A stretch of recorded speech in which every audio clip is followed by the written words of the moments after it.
Donc, nous voilà dans une nouvelle séance que je vais réserver au TP. Donc, c'est une séance relativement légère. D'ailleurs, on avait commencé la dernière fois ce TP-là et on ne l'avait pas terminé. Donc, sans plus tarder, je vais vous partager mon écran. Comme ça, vous allez voir de quoi il s'agit.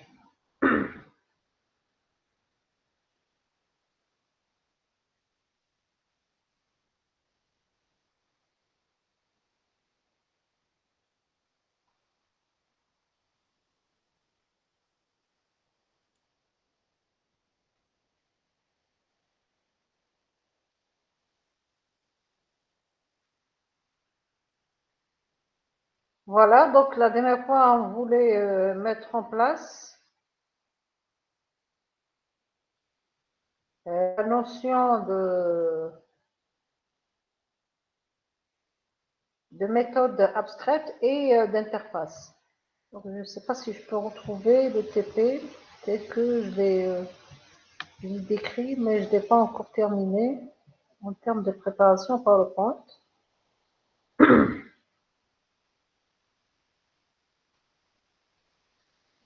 Voilà, je crois que c'est celui-là. Est-ce que vous m'entendez au moins? S'il vous plaît, est-ce que vous pouvez me répondre? Oui, madame. D'accord. Donc, les télés, peut-être qu'on va les laisser la prochaine fois. Voilà, donc je suis en train d'ouvrir le TP tel qu'on l'avait commencé la dernière fois. Qu'on veut terminer aujourd'hui, Inch'Allah. Ça, c'est le cours. Voilà, je crois qu'on a commencé ce TP-là et on avait pour intention dans ce TP de mettre en œuvre les méthodes abstraites et les interfaces. Donc, comme méthode abstraite, on avait défini une méthode au niveau de la classe chef atelier et au niveau de technicien. La méthode qu'on voulait mettre en œuvre, c'était changer mot de passe, changer password. Donc, le technicien peut changer son mot de passe et le chef d'atelier peut changer son mot de passe. Donc, ce sont deux méthodes de type void. Pourquoi les deux vont changer leur mot de passe? Parce qu'on a décrit que le changement du mot de passe pour le technicien était différent de celui du chef d'atelier. Et on a donné juste un exemple, comment changer le mot de passe pour le technicien et comment changer le mot de passe pour chef d'atelier. Le fait que ces deux classes, technicien et chef d'atelier, ce sont deux classes qui héritent de la classe personne. Et on voit bien que parmi les attributs de la classe personne, il y a l'attribut password. Donc théoriquement, changer mot de passe devait être implémenté au niveau de la classe personne. Mais on ne l'a pas fait. Pourquoi?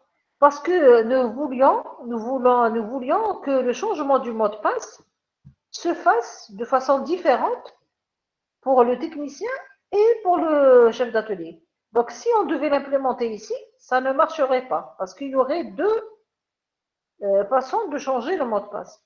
Donc, c'est la raison pour laquelle on l'a défini comme étant une méthode abstraite et on a donné la possibilité aux classes filles de l'implémenter chacune à sa guise.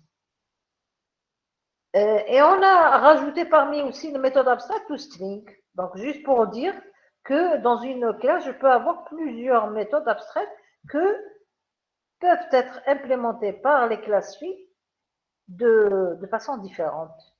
Voilà. Par exemple, pour le changement de mot de passe, on avait défini pour les techniciens que ce mot de passe se fasse de la manière suivante, le changement de mot de passe, tel que le nouveau, il sera composé de son login concaténé à sa spécialité. Donc, on voit bien que, par exemple, technicien, nous avons l'attribut spécialité. Donc, ça sera le login qui est là, qui se trouve dans la classe personne, qui est tout à fait accessible du fait qu'il y a cette relation d'héritage, concaténée à la spécialité. Par contre, le chef d'atelier, je crois, c'est le login, donc toujours login, concaténé à son statut. C'est ça le nouveau mot de passe. Donc, voilà. Pour tout string, ça ne change pas, c'est la description textuelle, par exemple, du chef d'atelier. Ici, c'est la description textuelle du technicien. Bon, ça ne change pas. Voilà. Donc, en termes de programmation, on avait un petit peu vu un peu cette programmation au niveau de la classe personne. Donc, la classe personne, nous savons que nous avons le mot de passe, password. Voilà le mot de passe. D'ailleurs, je dois respecter la même dénomination que. Parce que ici, dans le diapo, je l'ai appelé password et ici, je trouve que je l'ai appelé mot de passe. Alors que, par exemple, ici, c'est login, alors que dans le programme, je l'ai appelé pseudo. Il faut que je fasse en sorte que ce soit pareil. Donc ici, le fait que j'ai défini une méthode abstraite qui s'appelle changer mot de passe, une autre méthode changer mot de passe to string, la classe, on avait dit, elle devient abstraite. Ici, elle devient abstraite, elle n'est plus instanciable. Ça veut dire qu'au niveau du mail, je ne peux pas créer une instance de personne. Par exemple, je déclare un objet P1 de type personne, mais je ne peux pas faire P1 égale new. Par exemple, je vais faire égale new, par exemple, personne, et je donne la description du contenu de personne. Je ne peux pas. Que ce soit la personne vide ou bien les attributs, login, etc. Tout, le nom, prénom, etc. Voilà. Donc, je ne peux pas instancier. Pourquoi? Parce que la classe personne, maintenant, elle est devenue abstraite. Donc, elle n'est plus instanciable. Et si je veux créer, par exemple, le technicien, c'est là où je dois donner, parce que, regardez, lorsque je vais créer technicien, par exemple, technicien, le voici. Lorsque je vais créer technicien, je dois donner son matricule, spécialité et tout ce qui s'ensuit. Mais je n'oublie pas aussi pour technicien, il a aussi le nom, le prénom, l'email, si vous voulez le pseudo qui est le login et le mot de passe. Je dois aussi mettre ces informations-là. Et ces informations, je peux très bien les mettre pour technicien en appelant les setters de la classe personne. Donc, pour ajouter, pour mettre à jour le nom, je vais appeler les setters. Setter de nom, setter de prénom, setter de email, etc. Et c'est comme ça que je construis une instance technicien ayant des attributs de la classe personne qui est abstraite et ayant d'autres attributs qui lui sont propres, tels que matricule et spécialité. De même pour chef d'atelier. Donc, si on revoit un peu le constructeur du chef d'atelier, vous voyez bien qu'il a aussi le nom, prénom, email, login et password. Voilà. Donc, ce sont des informations, des attributs de la classe personne. Donc, je construis l'instance chef atelier ou bien l'objet chef atelier en faisant appel aux setters de ces attributs qui se trouvent, qui sont des méthodes de la classe personne. Ensuite, je fais pareil pour les attributs qui sont propres à la classe chef atelier. Ça, on l'avait bien compris. Maintenant, pour la classe personne, cette méthode, elle devient abstraite. Changer mot de passe. Si elle devient abstraite, je n'ai qu'à rajouter le mot abstract devant le public et je ne donne pas l'implémentation de la méthode. C'est-à-dire, on donne juste la signature. Juste la signature. La signature, ça signifie quoi? Ça veut dire c'est public ou bien private, etc. Le type, c'est abstract. Le type de retour, le nom de la méthode, son paramètre, si la méthode ne met pas de paramètres, ou bien la liste des paramètres. C'est ça la signature de la méthode. D'accord? mais je ne donne pas son implémentation. L'implémentation, elle sera donnée où? Elle sera donnée au niveau des classes filles. En l'occurrence, au niveau des techniciens. Technicien, c'est une classe fille, donc je vais retrouver l'implémentation de changer password. Dans ce cas-là, cette méthode, elle devient plus abstraite au niveau de cette classe, mais elle devient concrète.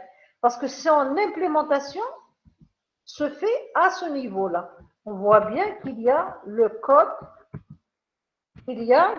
relatif à cette méthode qui est décrit ici. Donc, le code, il est là.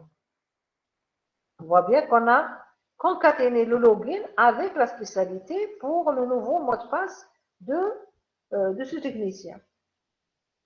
La même chose ici pour la méthode toString. On voit bien qu'on a décrit à ce niveau pour le technicien. Bien sûr, pour le technicien, on fait appel aussi au nom, prénom à travers le getter parce qu'on va juste faire retourner une chaîne. Donc, on va faire juste une lecture des noms, prénoms, email, etc. Ce sont des informations qui se trouvent, ou bien ce sont des attributs qui se trouvent dans la classe personne. De même, pareil pour la classe chef atelier. Chef atelier implémente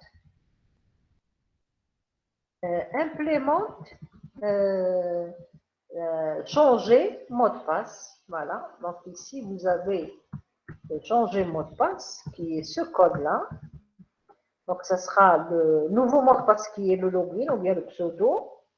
À travers le getter, on peut l'avoir parce que le pseudo, c'est un attribut de la classe personne. Concaténé au statut de chef d'atelier, c'est une information locale à cette classe. Donc, on peut l'avoir directement. toString, il est redéfini. Donc, ici, on fait appel au getter de la classe personne pour le nom, prénom, email, etc. Pour les autres, pareil. Donc, ce sera le retour de toute cette chaîne. Voilà. Donc, c'est une implémentation concrète. Donc, si on résume bien cette histoire de méthode abstraite, oui, il y a une question? Non. Vous avez une question? Donc, si on résume cette histoire de méthode abstraite, une méthode abstraite est définie dans une classe mère comme étant abstraite et dans laquelle il n'y a pas le code de cette méthode, il y a juste la signature. S'il y a une telle méthode dans une classe qui est abstraite, la classe devient elle-même abstraite à cause de cette méthode. Au moins une méthode, d'accord? Qui c'est qui va implémenter cette méthode? Ce sont les classes filles. Les classes filles, chaque classe fille va implémenter cette méthode abstraite à sa façon, à sa guise. D'accord? Maintenant, supposons qu'il y a deux classes filles. La première, elle a implémenté la méthode abstraite et la deuxième n'a pas implémenté cette méthode.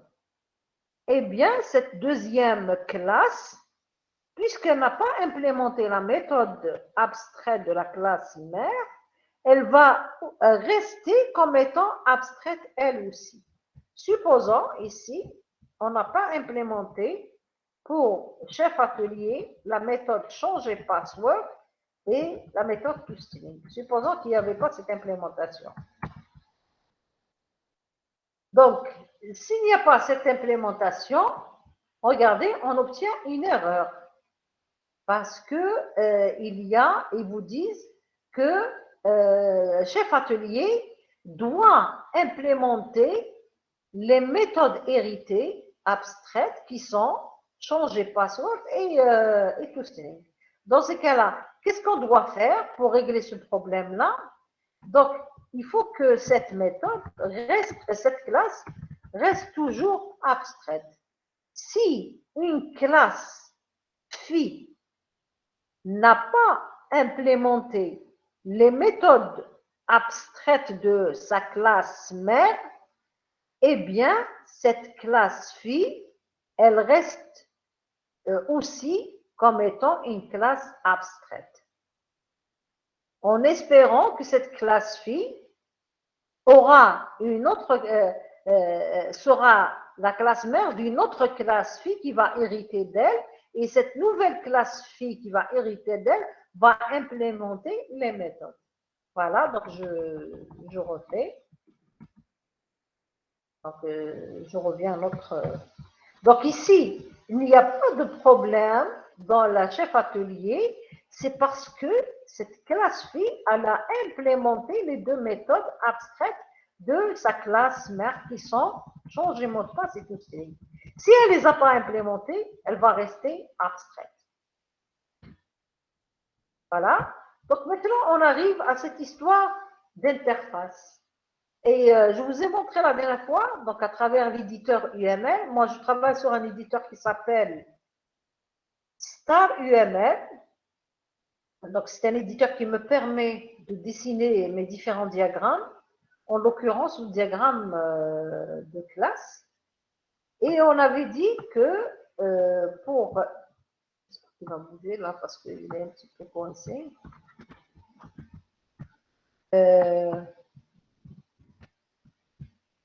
On avait dit pour ce diagramme-là, voilà, on avait dit qu'on va mettre en œuvre la notion d'interface. Une interface, c'est quoi? C'est une classe spéciale. C'est une classe dans le sens où elle ressemble à la classe, mais son contenu il est différent. D'abord, l'interface, elle ne contient aucun attribut. Et elle ne contient aucune implémentation de méthode. La classe, regardez, comme une classe simple, par exemple, si je prends la classe équipement, elle contient la partie attribut, pardon, elle contient la partie attribut et la partie méthode, signature de méthode, d'accord? La classe technicien, pareil, elle contient l'attribut et la partie signature de méthode. Dans l'interface, elle ne contient aucun attribut. Elle contient juste la signature des méthodes. Maintenant, l'interface, elle peut être visualisée comme ça, comme on l'a vu dans le cours ce matin. Donc, si je revois un petit peu le cours, juste je vous montre la diapo là où on a mis en œuvre l'interface. Voilà. Donc, ici, petit moment, là, il coince. Juste un petit moment. Donc, nous avons plusieurs façons de visualiser l'interface. Ou bien, je peux trouver un éditeur UML qui me permet de visualiser l'interface sous cette forme-là. Ça veut dire c'est un carré, comme une classe. Donc, il y a le stéréotype interface. Il est décrit par un stéréotype interface. Et là, c'est le nom de l'interface. Par exemple, ici, cette interface, elle s'appelle dessinable. Et si on a la possibilité de modéliser cette interface sous cette forme-là, il est possible de décrire toutes les signatures de méthode à l'intérieur. Par exemple, ici, il y a deux signatures de méthode, dessiner contour et remplir. Mais certains éditeurs me donnent une autre façon de représenter l'interface. Donc, voici la première représentation, stéréotype interface, avec le nom de l'interface et les différentes méthodes que je dois décrire dans cette interface. Comme je peux avoir à représenter l'interface de façon synthétique, très simplifiée. Donc, juste, je représente l'interface, comme ça, et son nom. Bien sûr, je peux décrire son contenu, le contenu de cette interface, en mettant ailleurs un petit descriptif, disant que interface 1, elle contient l'opération 1, opération 2. Donc, tout dépend de l'éditeur. Justement, cet éditeur StarUML vous permet de faire la deuxième représentation synthétique de l'interface. Donc ici, c'est une interface qui s'appelle déformable et cette interface, elle contient une signature de méthode. On va voir quelle est la méthode que j'ai choisie pour représenter. D'accord? Donc, avant de passer à cette interface, nous avons un petit peu complété notre modèle. Donc, nous avons la classe. Attendez, je passe ça un peu. Voilà. Nous avons la classe technicien, plutôt, pardon. Nous avons la classe équipement et la classe véhicule. Donc, j'ai complété ce modèle parce que on remarque bien, par exemple, qu'un équipement, c'est un matériel et véhicule, c'est aussi un matériel. Donc, j'ai fait la relation d'héritage avec une nouvelle classe qu'on va créer qui est matériel. Matériel, elle contient deux attributs, date d'acquisition, prix d'achat. Bien sûr, elle peut contenir d'autres méthodes. Mais ce qui nous intéresse, nous, c'est comment concrétiser ce lien d'héritage avec le extent. Donc, équipement, ça sera extent matériel et véhicule, ça sera aussi extent matériel. Maintenant, c'est cette classe matérielle qui va implémenter l'information, l'interface réformable. Comment? Donc, matériel va vérifier si un matériel particulier est réformable ou pas. Par exemple, si ce matériel est un équipement, la condition qu'on va poser, par exemple, si l'équipement, le nombre de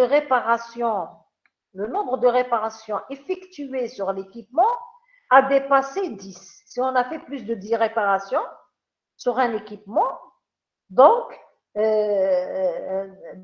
méthode de l'interface réformable va nous dire oui, ce matériel, il est réformable. D'accord?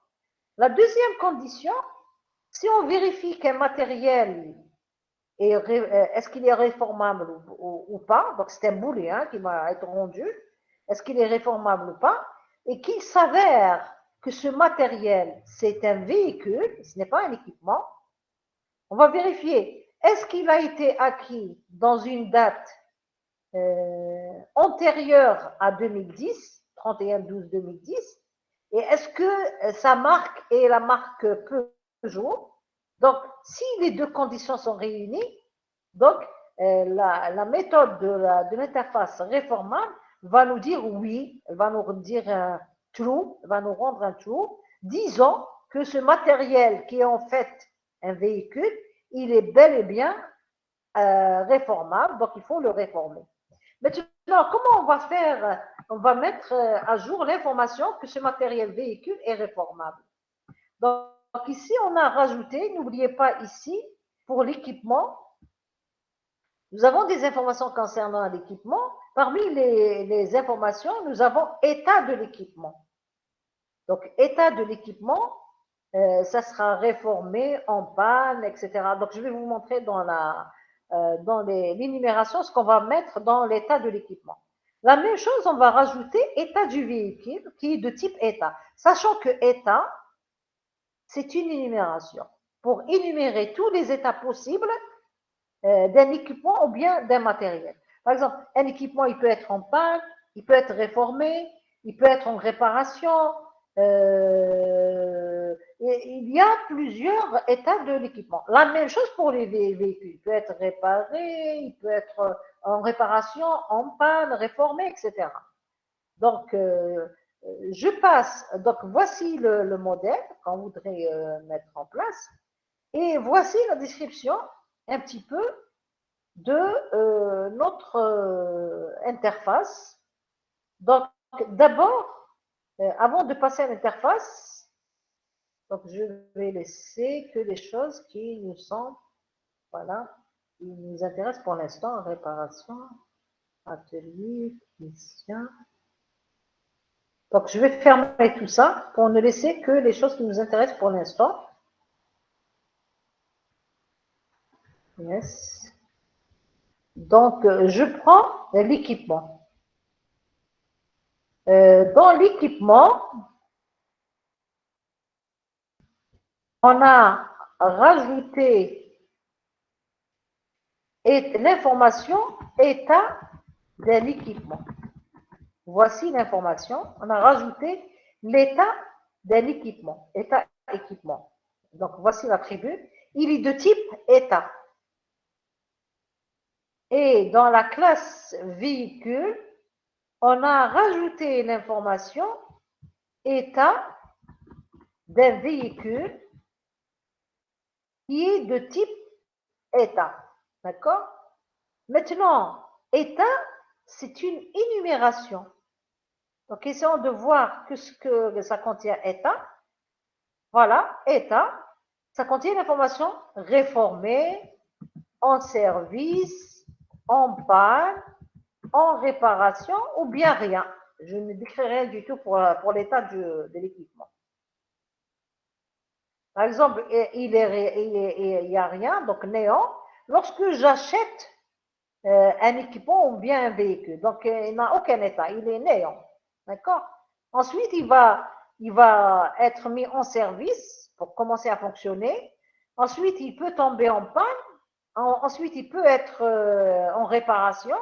Ou bien, s'il n'est plus réparable, il peut être réformé. Donc, ce sont les états qui peuvent décrire aussi bien un équipement qu'un véhicule. D'accord? Donc, c'est la raison pour laquelle on a rajouté au niveau de l'équipement état équipement qui est de type état et au niveau de véhicule, la même chose, état d'un véhicule qui est de type équipement. Voilà. Donc maintenant, comment on va faire, on va matérialiser justement l'interface. D'abord, nous avons dit aussi bien la classe véhicule que la classe équipement, tous deux, ils vont hériter de la classe matérielle, nouvellement créée. Donc, équipement extends matériel et véhicule, la même chose, extends matériel. Donc, à travers cet extends, nous avons concrétisé cette relation d'héritage entre équipement et matériel et entre véhicule et matériel. Donc, véhicule, vous voyez bien qu'il y a une relation d'héritage avec le matériel. Bien sûr, ici, comme on a vu pour véhicule état,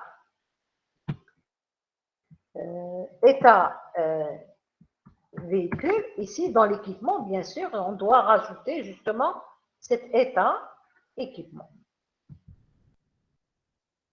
Donc, ce sera état équipement.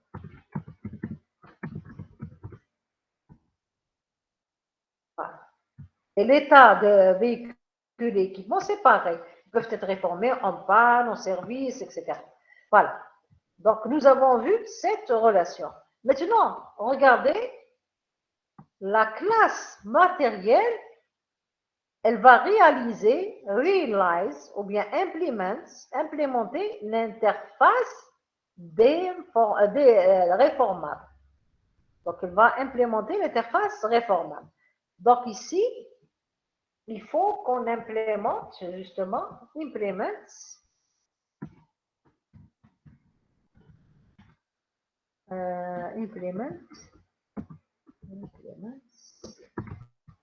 le réformable.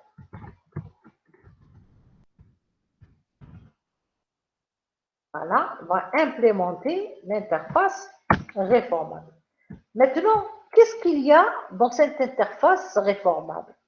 Nous avons dit que c'est une classe spéciale qui ne contient que des signatures de méthode. Donc, essayons de voir cette interface. D'abord, cette interface, regardez, ce n'est pas public classe, mais c'est plutôt public interface. D'ailleurs, lorsque vous voulez ajouter un nouvel objet, donc avec le bouton droit, vous faites New. Il est possible d'ajouter une classe, comme on a toujours l'habitude de le faire, ou bien d'une interface. Si vous rajoutez une interface, donc il va vous donner public interface et le nom de l'interface que vous aurez donné. D'accord? Maintenant, regardez, dans cette interface, nous avons décrit une seule signature de méthode. Cette signature, c'est quoi? C'est public boolean réformer un objet O. Objet O de type object. D'accord? N'importe quel objet, que ce soit un équipement ou bien un véhicule, etc. Un objet O. D'accord? Donc ici, réformer, c'est une méthode qui va nous rendre un résultat booléen. True ou false? True ou false dans le sens où si un objet O, si vous voulez, vérifie une certaine condition, donc la réponse c'est true. Ça veut dire que cet objet O, il est à réformer. Si l'objet O ne répond pas à certaines conditions, il n'est pas à réformer, donc ça sera la réponse false. Donc l'interface, dans l'interface, c'est la seule chose qu'il faut écrire. Maintenant, regardez, dans l'interface, il se peut qu'il y ait d'autres méthodes. Donc il faut les rajouter. Donc s'il y a d'autres méthodes, il faut les rajouter à ce niveau. D'autres méthodes, etc. Maintenant, si une classe implémente une certaine, par exemple, une certaine interface, elle doit implémenter toutes les méthodes de l'interface. Par exemple, supposons la méthode, par exemple, supposons réformer 1, réformer 2, supposons, let's suppose, par exemple, supposons nous avons 3 méthodes. Par exemple, je décris de façon très banale. Supposons que nous avons 3 méthodes. Supposons la deuxième n'admet aucun paramètre. 3 méthodes. Si, par exemple, une classe implémente cette interface, elle doit implémenter les 3 méthodes. Réformer, réformer 1, réformer 2. C'est-à-dire, par exemple, à partir du moment où vous écrivez le mot implement, ça veut dire cette classe, elle doit implémenter toutes les méthodes de cette interface réformable. D'accord? Regardez ici, ils vous disent qu'il y a des méthodes qui n'ont pas été implémentées. En l'occurrence, réformer 1, réformer 2, etc. Donc ici, nous avons décrit une seule méthode. Ça veut dire que la classe qui implémente cette interface, elle doit implémenter la méthode de l'interface réformée. Cette méthode, c'est quoi? C'est celle-là. C'est public booléen réformé objet O. C'est celle-là qu'on a décrit à ce niveau, au niveau de l'interface. Dans la classe qui implémente l'interface, on donne le code de la méthode. Alors, le code de la méthode, on avait dit, on va poser la condition. Je ne sais pas si j'ai résumé ici. Non, je n'ai pas résumé, pas vraiment, parce que là, ce n'est pas la bonne description. Donc, je reviens à notre, si vous voulez, à notre Eclipse.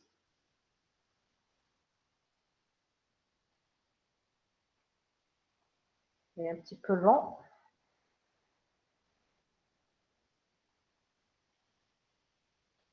Voilà. Donc, nous avons dit, si l'objet O est un équipement, donc comment je réforme pour un équipement? Il faut que je vois si le nombre de réparations subies sur cet équipement a dépassé 10. S'il a dépassé 10, donc je retourne un true. Maintenant, si l'objet O c'est un véhicule, je vérifie est-ce que sa date d'achat ou bien d'acquisition a été faite avant 2010. Si elle a été faite avant 2010 et que la marque de cet objet véhicule, c'est Peugeot, je retourne un true, la méthode retourne un true, pour dire qu'il est réformable. Donc, commençons tout doucement par le premier cas. Tout doucement avec le premier cas. Donc, ici, je vais faire un try. Parce que, pourquoi je fais un try? Parce que j'aurai à caster. Donc, des fois, le casting ne marche pas. Puisqu'il peut ne pas marcher, je préfère l'englober dans try et catch. Au cas où ça ne marche pas, c'est la section catch qui va être exécutée et ça va me retourner le false. Donc voici la section catch. Il va me retourner le false. Le false, c'est parce que, si vous voulez, l'instance n'est pas bonne, ou bien c'est parce que la condition n'est pas bonne. D'accord? Donc ici, le premier cas. Je prends l'objet O. Sachant que cet objet O, ça peut être un équipement comme ça peut être un véhicule. Donc, je vais tester si cet objet, donc l'instance courante, c'est une instance de l'équipement. Si c'est instance of équipement, donc je vais réformer, je vais tester est-ce que l'équipement, cet objet O, est réformable. D'accord? Donc, if this instance of equipment, vous allez comprendre pourquoi c'est this. Vous allez comprendre pourquoi c'est this. Instance of équipement, c'est parce qu'au niveau de l'équipement, comment je vais appeler cette méthode réformée? Regardez comment je vais l'appeler.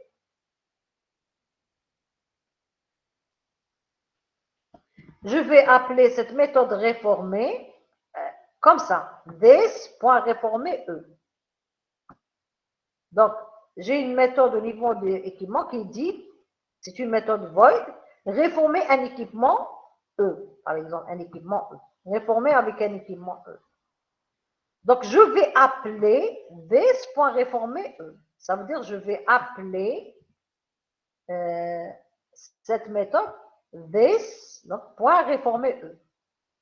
Donc, c'est pour cette raison que je teste. Est-ce que l'appel, il a été fait par la classe équipement? Si c'est le cas, this is instance of équipement. Si le this est une instance de équipement, ça veut dire l'appel à cette méthode, il a été fait par cette classe, à ce niveau.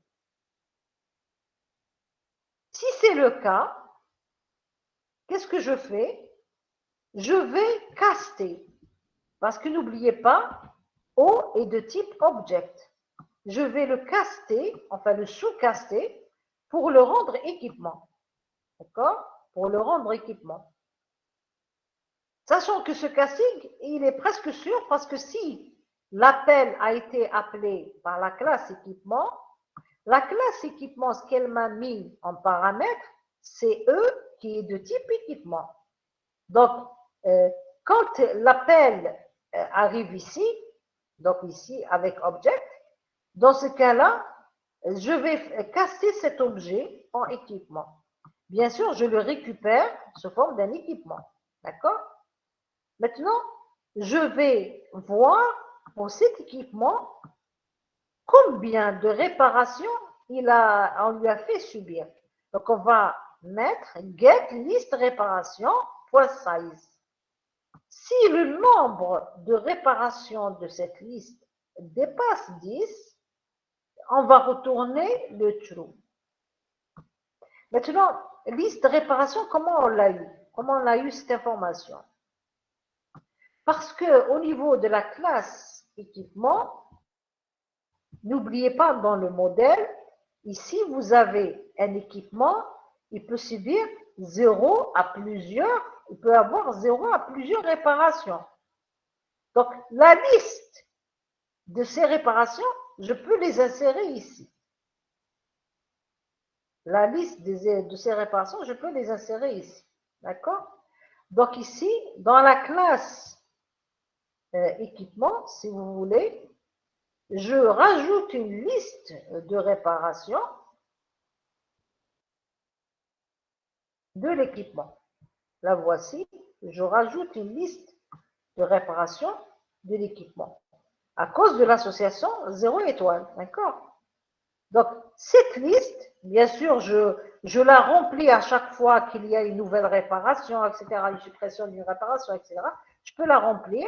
Donc, je peux ajouter une réparation à l'équipement, je peux, etc. Donc, ajouter, par exemple, une réparation, ajouter une réparation à une réparation R à un équipement. Donc, je l'ajoute avec le add, donc, etc., avec le remove pour supprimer, etc.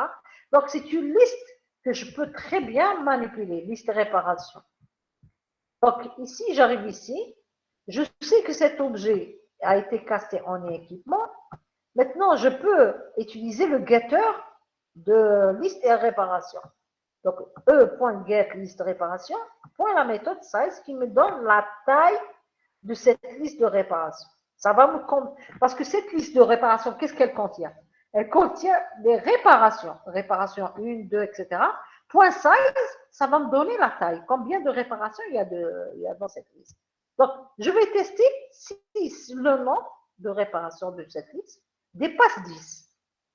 Si tel est le cas, donc je vais retourner un true. Disons que cet objet équipement, il vaudrait mieux le réformer. Donc, je vais retourner un true.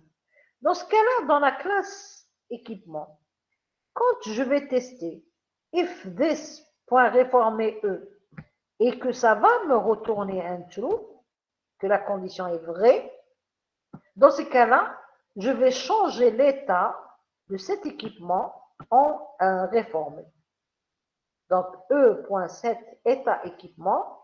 L'état équipement, pas du DES, l'état équipement du paramètre qui a été donné ici. Ça veut dire ici, ici, je suis en train de vérifier si un équipement E est réformable ou pas. Si la condition a été vérifiée pour cet équipement que le nombre de ses réparations dépasse 10, dans ce cas-là, je vais rendre l'état de cet équipement en état réformé. Je ne sais pas si vous avez compris. Est-ce qu'il y a des questions par rapport à ça, s'il vous plaît?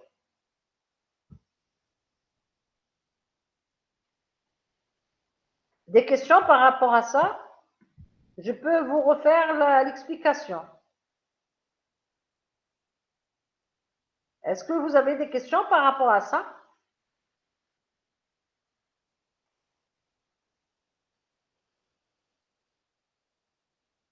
Vous avez tout compris?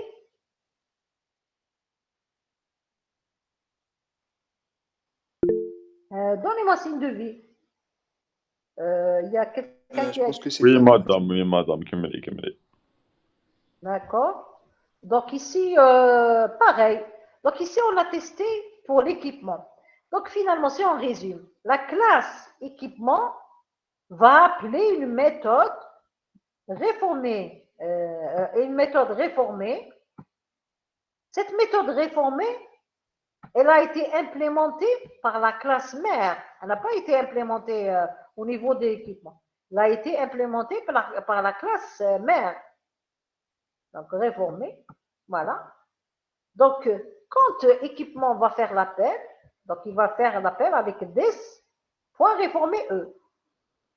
Donc l'appel arrive avec le des. Donc on teste au niveau du matériel si le des c'est une instance de équipement. Si tel est le cas, on vérifie que l'équipement E qui a été casté de l'objet, si le nombre de réparations dépasse 10, donc on retourne le trou. Une fois qu'on a retourné le tour est joué. Donc ici, on va mettre à jour l'état de l'équipement E en état réformé.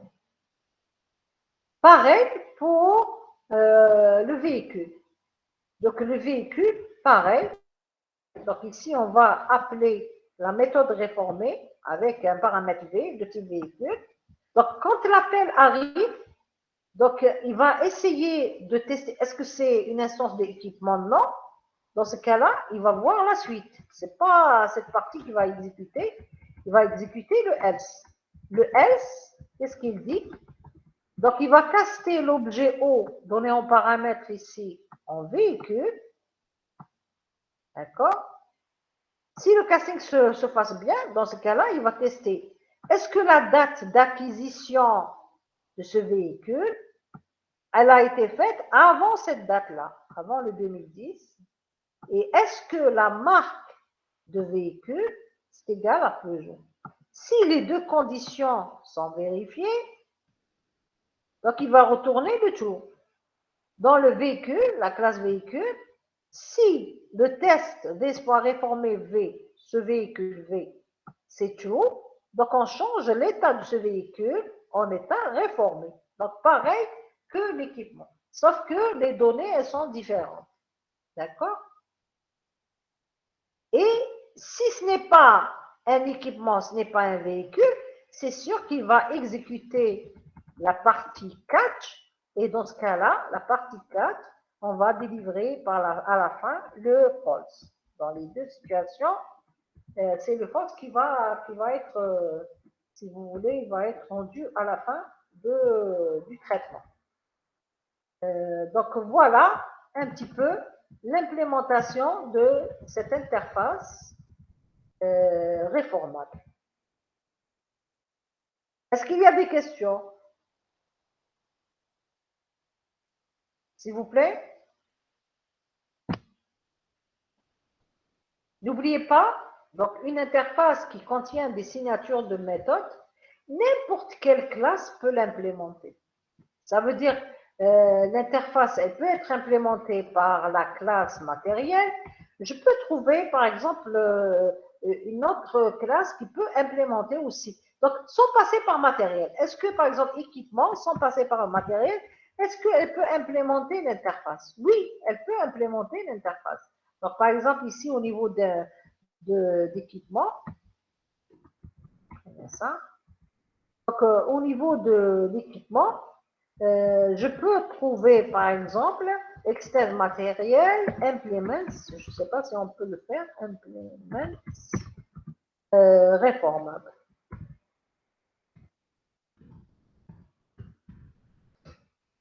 Donc, équipement hérite de matériel et implémente l'interface réformable.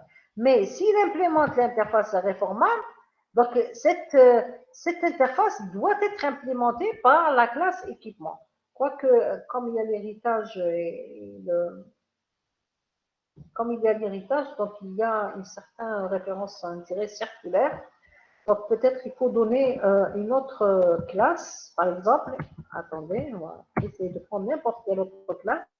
Supposons la classe planning ici.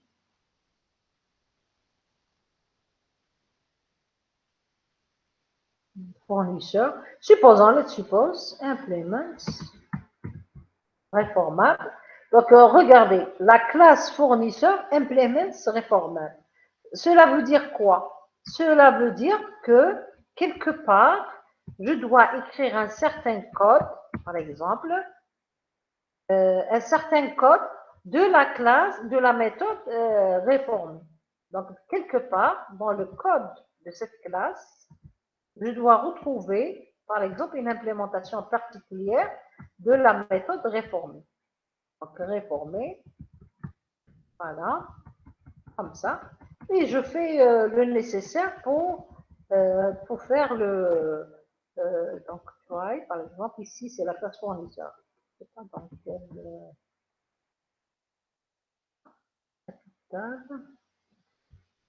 quel liste équipement. Donc ici, donc supposons, donc ici je vais mettre juste pour tester, if this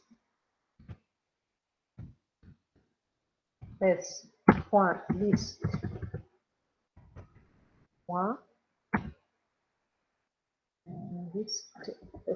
comment on l'a appelé? Attendez, c'est équipement, c'est pas liste équipement, équipement. Voilà, this équipement. On est sur la même classe. Attendez. Donc, équipement, voilà. Je suis toujours dans la même classe, ou bien je suis sorti. Ah, je crois que oui.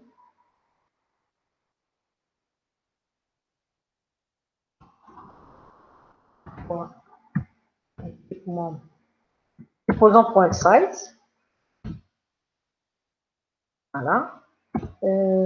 Donc, supposons pour le fournisseur, je vais vérifier ici le nombre d'équipements du fournisseur, c'est 0. Donc, il ne fournit aucun équipement. Donc, ça veut dire ici, je vais mettre réformé à jour. Donc, ici, return.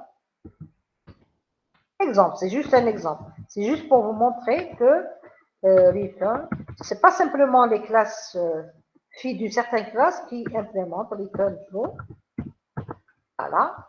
Else return false. Voilà. Une implémentation toute simple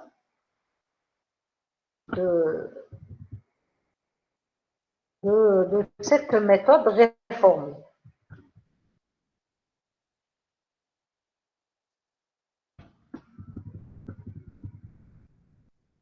Voilà, et je fais ça. Donc, ici, qu'est-ce qu'on a fait? On a aussi décrit pour la classe fournisseur, que voici, que c'est une classe qui aussi peut implémenter la méthode réformée. La méthode réformée, oui, mais ça, on n'a pas décrit pour l'objet O, c'est pas grave. On a décrit que pour cette méthode, il était possible d'implémenter, pour cette classe, il était possible d'implémenter la méthode réformée. Pourquoi? C'est parce que ici, on avait dit que la classe fournisseur implémente réformable. D'accord? Implémente ce réformable. D'une certaine façon, bien sûr. Ici, on a donné juste un petit exemple qui n'a aucune signification. Parce qu'ici, pour réformer, il faut utiliser cet objet. Il faut utiliser cet objet quelque part dans le code. Il faut utiliser cet objet dans le code. D'accord? Donc, ça veut dire quoi? La classe fournisseur implémente réformable. La classe matérielle implémente réformable. Ça veut dire ici, n'importe quelle classe peut implémenter une interface. Et si elle implémente interface, ça veut dire les méthodes de cette interface, en l'occurrence réformée, les méthodes de cette interface doivent être implémentées dans la classe qui implémente l'interface. Donc ici, à chaque fois, si je trouve implémente réformable, je dois trouver quelque part une méthode réformée qui est implémentée. En l'occurrence ici. Donc si je la supprime, c'est sûr, il va me dire que vous implémentez une interface, le code des méthodes de l'interface n'existe pas. Donc vous voyez bien, ici vous avez une erreur. Donc fournisseur must implement the inherited abstract method réformable, point réformer objet. Donc il faut absolument ajouter cette méthode, implémenter cette méthode au niveau de cette classe. D'accord? Donc si on résume bien, les méthodes abstraites, ce sont les classes filles qui doivent implémenter les méthodes abstraites. Et si une méthode abstraite, la classe mère, elle devient abstraite aussi. Mais les méthodes d'une interface, c'est pareil, peuvent être implémentées par n'importe quelle classe du système. Donc voilà un petit peu ce que je voulais vous faire passer comme information aujourd'hui. Est-ce que vous avez des questions par rapport à ça, s'il vous plaît?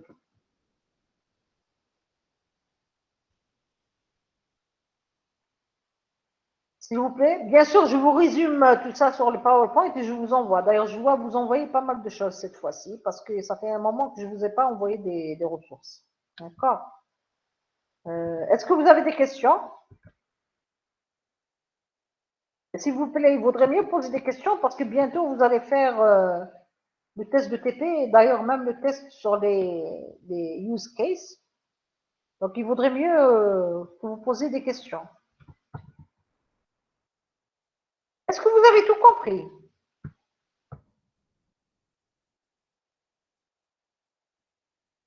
Je vais voir si quelqu'un a écrit quelque chose. Pas de questions, s'il vous plaît? Donnez-moi signe de vie, s'il vous plaît.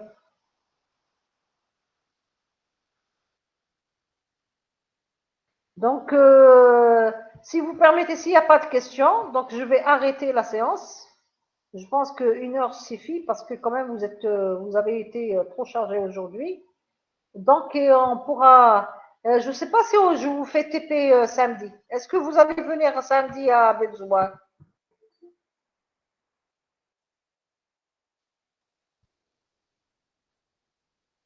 Est-ce que samedi vous allez venir? Vous ne répondez pas, donc la réponse est non. C'est clair et net que la réponse est non. Bon, c'est pas grave. Donc, on va se voir la semaine prochaine, Inch'Allah, en présentiel et on pourra régler pas mal de choses ensemble. D'ici là, il faut se préparer parce que La semaine prochaine, je vous fais un test sur les cas d'utilisation. Donc, je vous donne un test pour modélisation d'un diagramme de cas d'utilisation. Donc, il faut D'accord. refaire les exercices qu'on a fait. Déjà, on a fait 4 et je voulais faire le 5e. Si vous voulez, je peux vous le faire tout de suite, comme ça vous aurez le tout à la fin. Donc ici, l'exercice 5, il est simple, il n'est pas trop long par rapport aux autres exercices. Attendez, je vais voir si... bon, l'exercice 5, voilà, c'est celui-là. Je crois que... Attendez, je vais voir sa solution parce que je pense bien que c'est pas quelque chose de trop long. Voilà. Visiteur. C'est le dernier exercice. Je pense pas que ce soit le dernier. Attendez, c'est celui-là. Voilà. Oui, c'est l'exercice numéro 5. Donc, je préfère vous donner cet exercice tout de suite. Comme ça, je vais vous envoyer la série en entier corrigée. Et je clôture la séance. Donc, vous avez le dernier exercice de la série cas d'utilisation, diagramme de cas d'utilisation, c'est la gestion en ligne d'un catalogue d'équipements. Donc, tout de suite, je vous lis l'énoncé. On veut concevoir un logiciel de gestion des ventes d'équipements électroménagers d'une société telle que Condor. Le logiciel permet à un agent de vente de mettre à jour la liste des équipements électroménagers du catalogue. Un équipement électroménager est une télévision, un réfrigérateur, une cuisinière, une machine à laver, un chauffage, un four électrique, un climatiseur, etc. Un agent commercial attribue le prix de vente d'un équipement qui peut être soldé en baissant son prix initial selon un certain pourcentage.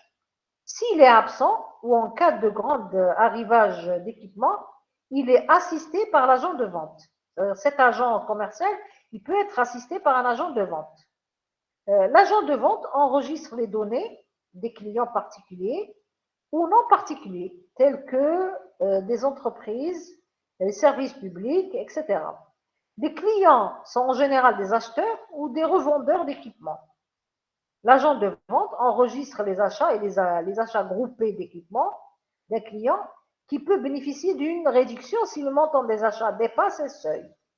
Le client peut exiger une assistance technique pour la mise en marche d'un équipement. Le technicien peut l'échanger si l'équipement est défaillant, s'il est toujours sous garantie. Sinon, le technicien peut réparer l'équipement et imprimer une facture que le client doit payer.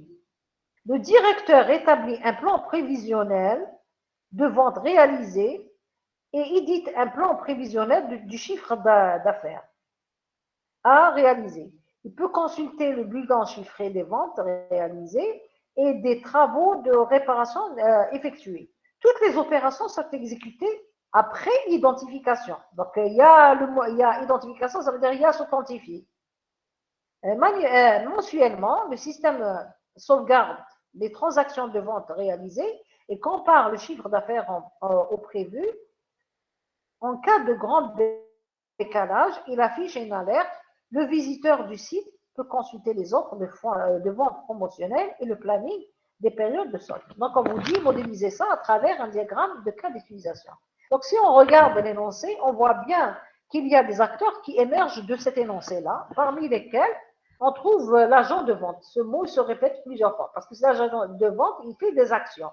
Il met à jour la liste, l'agent de vente enregistre les données des clients, l'agent de vente enregistre les achats. Donc, cet agent de vente, il peut être un acteur de notre système. Nous avons aussi un autre acteur qui est l'agent commercial, parce que celui-là, c'est un acteur, il fait des choses. Il attribue le prix. Donc, c'est un traitement qui est intéressant dans notre système aussi. Nous avons aussi un acteur qui est le client, pardon. Le client peut être un acheteur ou une entreprise, revendeur. Donc ici, il demande une assistance. Le client doit payer. Donc il fait le paiement. Donc il y a une action qu'il exécute. D'accord?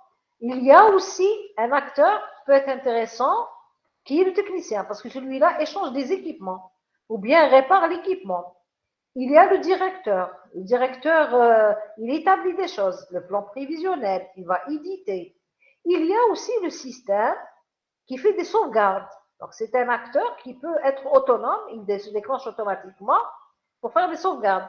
Il y a le dernier acteur qui est le visiteur, il peut consulter des offres, en l'occurrence, et les plannings. Donc, tout ça, ce sont des acteurs possibles de notre système. Donc, le visiteur, le système, le client, l'agent de vente, agent commercial, technicien et le directeur. Tous ces acteurs peuvent jouer le rôle de l'acteur visiteur. Parce que tout le monde peut être un visiteur aussi. Donc, tous, ils peuvent jouer le même rôle que le visiteur. D'accord? Donc, tout cela doit hériter de cet acteur visiteur. Maintenant, on va identifier les cas d'utilisation pour les acteurs, clients, visiteurs et système. Donc, commençons par le système. Le système, il peut sauvegarder les transactions, il peut comparer les chiffres d'affaires, il peut afficher une alerte. C'est ça, ce sont les trois use cases du système. Le visiteur, qu'est-ce qu'il peut faire? Le visiteur, il peut consulter les offres, il peut consulter deux types de consultations il peut faire des offres. Ou bien ce sont des offres de vente, ou bien il peut consulter le planning. D'accord? Le client, qu'est-ce qu'il peut faire? Il peut exiger une assistance technique, donc il fait quelque chose sur le logiciel, donc il remplit peut-être un formulaire pour demander l'assistance technique, et il peut exiger aussi à ce que l'équipement doit être réparé. D'accord? Donc, si on voit les acteurs, nous avons dit que le client, il va hériter de l'acteur visiteur, parce qu'il peut faire la même chose que l'acteur visiteur. L'acteur système, il fait la sauvegarde des transactions de vente, il fait la comparaison des chiffres d'affaires. Et s'il y a un certain décalage des chiffres, donc il y a une condition externe, donc c'est un externe pour afficher l'alerte. Donc, on exécute afficher alerte que s'il y a décalage de chiffres. Donc, c'est pour cette raison, c'est un extend. Pour le visiteur, il peut consulter. Mais qu'est-ce qu'il peut consulter? Deux types de choses. Consulter les offres promotionnelles ou bien consulter le planning des soldes. Donc, ce sont deux types de consultation d'offres. Deux types plutôt de consultation. Donc, c'est la raison pour laquelle nous avons un héritage vers le use case consulté. Le client, qu'est-ce qu'il peut faire? Il peut demander assistance ou bien demander à ce que son équipement soit réparé. Donc, il peut exiger deux choses. Pour qu'il fasse ces deux actions-là, pour qu'il déclenche ces deux traitements dans le logiciel, il doit d'abord s'authentifier. Donc, passons maintenant à l'agent commercial, l'agent de vente. L'agent commercial, qu'est-ce qu'il fait? Agent de vente, il met à jour la liste des équipements. Donc, l'agent de vente peut assister l'agent commercial. Ça veut dire, en cas d'absence d'agent commercial, c'est l'agent de vente qui fait les mêmes actions que l'agent commercial. Donc, ça veut dire qu'il va hériter. D'accord? L'agent de vente, il enregistre les données donc, concernant les clients, etc. Et les services publics. L'agent de vente enregistre les achats, groupés ou non. Donc, voilà. Donc, et puis, l'agent commercial, il attribue des prix aux équipements, d'un équipement qui peut être soldé. Voilà, donc nous avons l'agent de vente qui va hériter de l'agent commercial en cas d'absence de celui-là. Donc, agent commercial et agent de vente, ils peuvent être tous deux des visiteurs, donc ils vont hériter de visiteurs. Donc, l'agent de vente, qu'est-ce qu'il fait? Il peut attribuer des prix. Il peut solder aux besoins des équipements. Donc, s'il déclenche le use case solde des équipements, il doit d'abord aller déterminer le pourcentage du solde avant de solder. Par exemple, pourcentage de solde, il détermine 50%, ensuite il va solder l'équipement à 50%. Bien sûr, ici, pour solder, ce n'est pas tout le temps. Ce n'est pas à chaque fois qu'il va attribuer un prix à un équipement qu'il va solder. Non, il va attribuer un prix à un équipement Mais quelquefois, si on est dans la période de solde, il peut exécuter, solder l'équipement. D'accord? Donc, pour exécuter ce use case, donc, il doit d'abord s'authentifier. Maintenant, l'agent de vente, c'est lui qui fait déclenche beaucoup de use cases, parmi lesquels mise à jour de la liste des équipements. Donc, la mise à jour, c'est comme la gestion, ajouter, supprimer, modifier, rechercher. Toujours rechercher, c'est include, parce que d'abord, on doit rechercher, d'abord, ensuite faire les actions suivantes. Par exemple, je recherche l'équipement, s'il existe, déjà, je ne peux pas l'ajouter. Il ne doit pas exister pour pouvoir l'ajouter. Maintenant, je veux supprimer ou modifier un équipement, il doit d'abord exister. Donc ici, pour ajouter, modifier, supprimer, c'est des externes. Pour l'agent de vente, il peut enregistrer un client. Donc, mais quel type de client? Donc, vous avez des clients particuliers et des clients non particuliers. Parmi les clients non particuliers, qu'est-ce que nous avons? Nous avons les entreprises et les services publics. Donc, entreprises et services publics, ils héritent de clients non particuliers. Et clients non particuliers, ils héritent de clients. D'accord? Il peut enregistrer les ventes. Quels sont les types d'enregistrement? Enregistrement achat simple ou bien enregistrement achat groupé. Donc, ce sont deux use cases qui héritent du premier. Ensuite, quelquefois, donc extend, ce n'est pas toujours vrai, si la condition est vérifiée, que le montant d'achat dépasse un certain seuil, il peut calculer une réduction pour de vente pour la personne concernée. D'accord? Donc, il nous reste le directeur et le technicien. Donc, le directeur, il fait pas mal de choses. Vous voyez bien ici, le directeur établit le plan prévisionnel, édite, il peut consulter, réaliser, il peut exécuter toutes ces opérations après authentification. D'accord? Le client, il peut échanger un équipement, il peut demander à réparer, il peut imprimer une facture. Donc, voici le directeur et le technicien. Donc, tous deux, ils vont hériter toujours de visiteurs. Le technicien, il peut réparer un équipement. S'il répare un équipement, il sera peut-être dans le cas où il va facturer la réparation. Et s'il va facturer la réparation, dans ce cas-là, il peut imprimer la facture. D'accord? Il peut vouloir imprimer la facture. Donc, comme il peut exécuter l'action, la deuxième action, au lieu de facturer réparation, non, il fait échanger équipement. S'il est toujours sous garantie. Donc, s'il répare un équipement, il peut exécuter ce use case comme il peut exécuter ce use case. Si l'équipement est toujours sous garantie, il exécute échanger équipement. S'il n'est pas sous garantie, bien sûr, il va facturer la réparation. Il va exécuter ça. Et dans ce cas-là, il devra imprimer, il peut imprimer, c'est pas qu'il devra, mais il peut imprimer la facture. Dans ce cas-là, pour déclencher réparer équipement, il doit d'abord s'authentifier. Pour le directeur, c'est simple, il établit le bilan. En établissant le bilan, il peut vouloir l'éditer, donc c'est un extint, et il peut consulter le bilan. Quels sont les types de consultation? C'est bilan de vente et bilan de réparation. Donc, s'il établit le bilan, bien qu'il consulte le bilan, il doit d'abord s'authentifier. Et à la fin, on va rassembler les différents use cases qu'on a mis auparavant et on retrouve notre diagramme de use case global comme vous le voyez ici. Voilà, donc je crois que je vous ai fait comprendre l'essentiel de cet exercice. C'est un exercice relativement simple. C'est vrai que dans l'énoncé, il s'apprête quelque chose de compliqué, mais si vous identifiez un petit peu les éléments qui composent cet énoncé, vous pouvez très bien faire ressortir chaque acteur avec les actions qu'il exécute et modéliser petit à petit les parties du diagramme pour retrouver le diagramme global à la fin. Est-ce que vous avez des questions par rapport à ça, s'il vous plaît?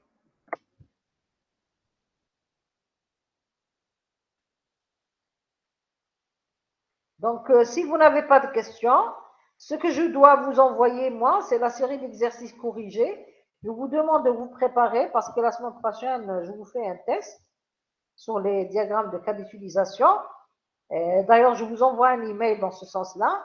Et je vous demande de refaire aussi le TP parce que aussi le test de TP arrivera bientôt aussi. Voilà, donc est-ce qu'il n'y a pas de questions? S'il n'y a pas de questions, donc je serai obligée d'arrêter. Donc sur ce, je vous dis au revoir et rendez-vous la prochaine fois, donc ce qui veut dire le mercredi prochain en présentiel, je crois. Voilà.